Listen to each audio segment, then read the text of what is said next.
Hello everyone and welcome to an absolute thriller from this year's chess Olympiad that is currently being played. It is Praggnanandhaa versus Javokhir Sindarov. It is India 2 versus Uzbekistan, and it is the match that everyone's absolutely been waiting for. So I thought that we're going to be showing the game from board 1 first, as that's the one that everyone is expecting the most, where Gukesh is playing against Abdusattorov. But this game is not only incredible, but it also will have a great effect on what happens in that game. But we're going to discuss this a bit more after we check out the actual game. So let's dive straight into it. Praggu has the white pieces and he opens with d4. Sindarov replies with knight to f6. We have c4, g6, knight to c3, and bishop to g7. And yes, I have improved the quality of the audio, but you know, it was such a silly mistake that the quality was bad that I am even ashamed to talk about it. So let's just continue. We have pawn to e4, we have d6, knight to f3, and here castles. This is all very standard stuff. King's Indian defense, the absolute main line, bishop to e2, and pawn to e5. Pretty much played exclusively here. We have castles, and now we have a move that is extremely rare. Here you usually play with the knight. Knight to c6 is the most common idea, knight to e6 the second most common, knight to d7 third most common, but h6 has been played only a handful of times, and also in a match between an Indian player and against an Uzbek player. Here, the game has this position has been reached in a game between Gukesh and Nodirbek Yakuboev in the 2021 FIDE Grand Swiss, where Yakuboev won with this h6 idea against the Gukesh. So Praggu will have his hands full with this one. Rook to e1, knight b to d7, and now in the game that we've mentioned, Gukesh versus Yakuboev, bishop to f1 was played, but here we have queen to c2 by Praggu, and it is now as of move 9 that we have a completely new game. So let's see how the game continues. Sindarov replies with rook to e8. D captures on e5, D captures, and bishop to e3. Just nicely continuing development. We have pawn to c6, now countering the knight on c3, and now we have knight to a4. By playing c6, you have also weakened b6 to some extent, and now Praggu wants to play c5 and grab full control over these squares. So queen to c7 and pawn to c5. We have b5, chasing away the knight, but now c captures on b6, a captures on b6, and now pawn to h3, taking away the g4 square from black's pieces. We have queen to b8, now preparing b5, and rook e to d1. Just grabbing hold of the d file, we have pawn to b5, knight to c5, and now we have a trade. Knight captures, bishop captures, and bishop again comes to e6. We have bishop to d6, attacking the queen, and now queen to b6. So what do you do here? Black is attacking the a2 pawn, so you could try and defend this, but you could also just capture the e5 pawn. Praggu says, of course, we're going to capture the e5 pawn. We have rook captures on a2, rook captures, and now bishop captures on a2. And now the position is really a complicated one, but there is a move that Praggu can play to, well, sort of almost grab the winning advantage right from the start. It's hard to say if it's actually winning, or do you have to play like a perfect game to win it, but if you find it, you will have chances to win the game. So feel free to pause the video and try to find the only move that grants you such advantage for Praggu while I give you a couple of seconds.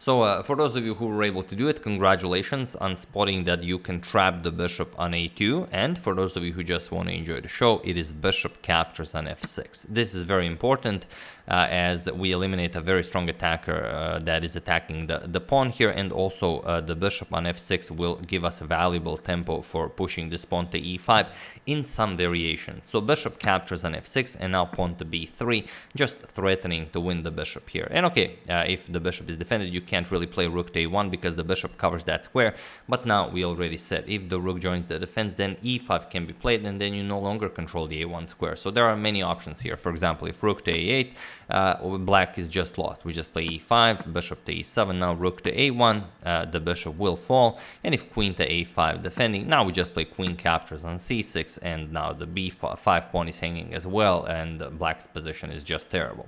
So here Sindarov plays queen to a5 right right away. It is the absolute best way to defend. But now, not rook to a1.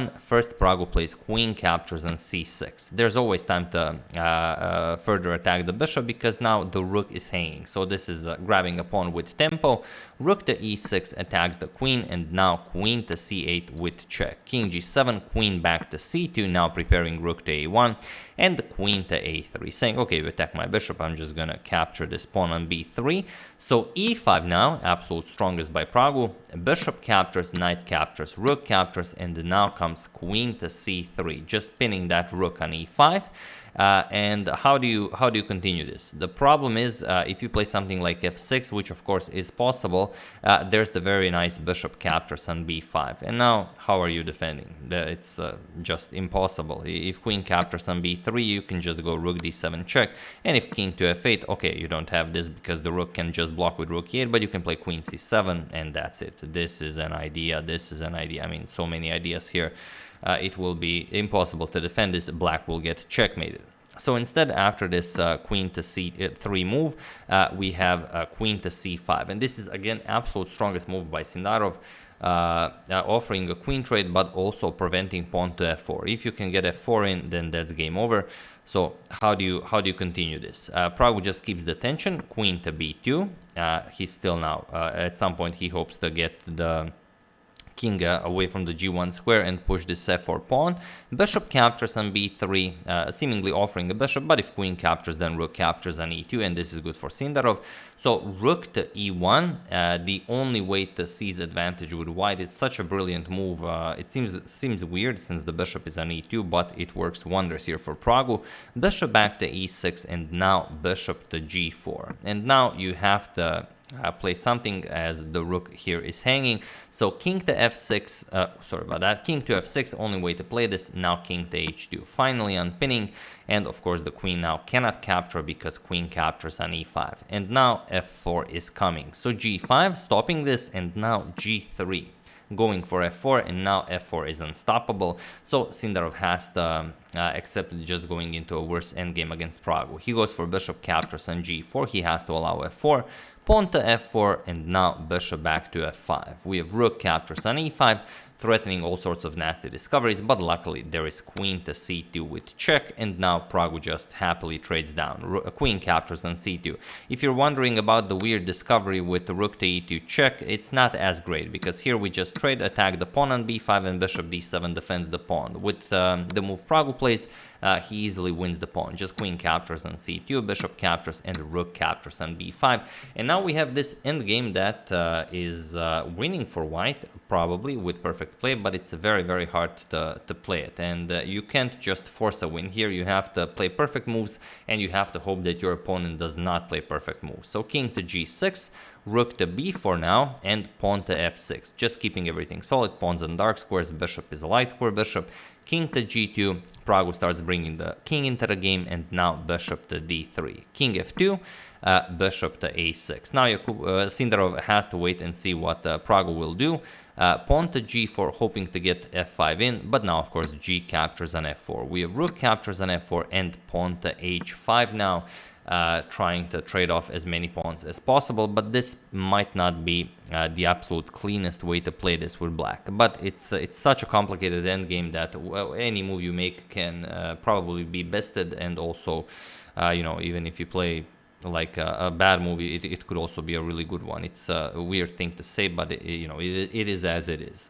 So g captures on h5 with check, king captures, rook captures on f6, and we get this position, a rook, king, and pawn against the king and bishop.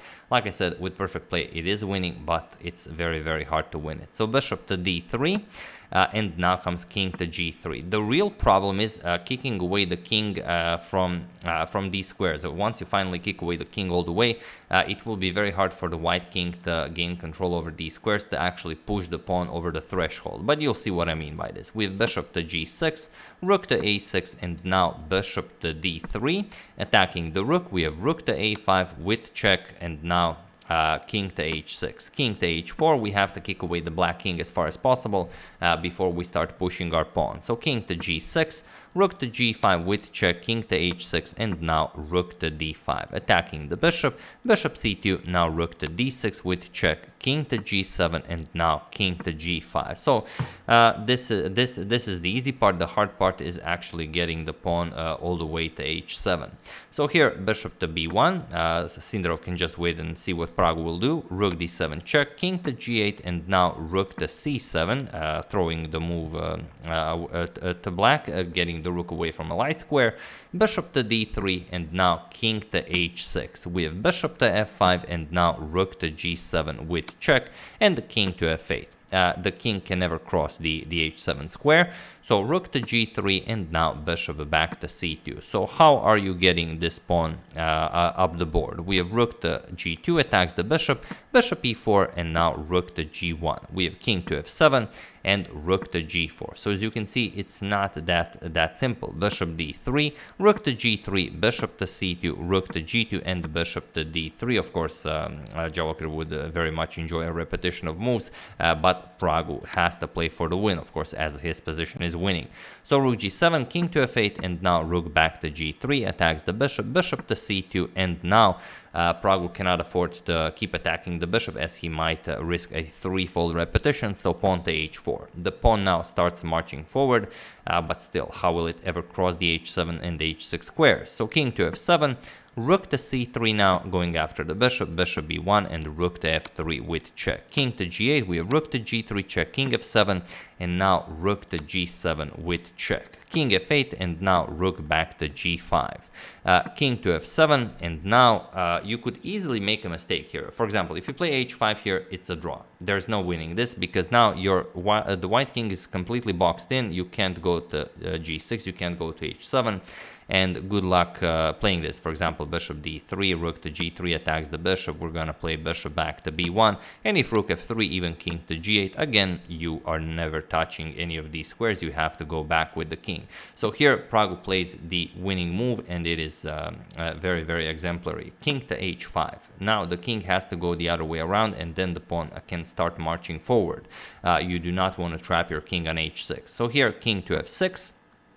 King to g4, and bishop to c2, and now finally, as our rook is nicely guarded on the g file, the king is completely cut off from the g file. It is time to start to push the h pawn. Bishop d1 check, but just king to f4. The pawn is nicely protected, bishop c2, and now pawn to h6. This is how the pawn starts marching forward, and now we have bishop to g6. Preventing the rook from coming to g7. The problem is, if you try repeating moves, then rook g7 ends the game on the spot, because once we make a move, we're gonna move the rook somewhere, well, presumably on a dark square. We're winning the h7 square, and that's it. King to g6, h7, for example, that's game over. So after h6, bishop to g6, a nice attempt by Sindarov before the game actually ends, but Pragg just plays rook to g1, and it was in this position on move 77 that Praggnanandhaa won the game, or rather where Javokhir Sindarov resigned the game, as there is nothing more to be done here. The problem is, now once you move the bishop, rook g7, as you've seen, is winning, and if you try playing king f7, then king e5, you take away all the squares from the black king. So now the bishop cannot be defended, and the bishop has to move. Once the bishop moves, it's rook g7 check, king f8, rook c7, and now h7 will win the bishop. Whatever you play, we're just gonna push h7, and now you have to give up the bishop and win the game. Or even if you don't try to play something like this, if you try something like king here, then you hang the bishop. I mean, there's also that. I know you guys forgot that the bishop was hanging. So yeah, after rook to g1, Sindarov resigns, and a brilliant victory for Praggnanandhaa that is not only important for him, but for Team India too as well, as currently the clash between Gukesh and Abdusattorov is being fought fiercely, and now the result of this game, Praggnanandhaa versus Sindarov, will have a great effect on the game between Gukesh and Abdusattorov, as now Abdusattorov cannot afford for the game to be a draw, otherwise India will win the match. So anything could happen in that game. It is most definitely the one I'm showing you after this one, so stay tuned for that. It's coming very quickly.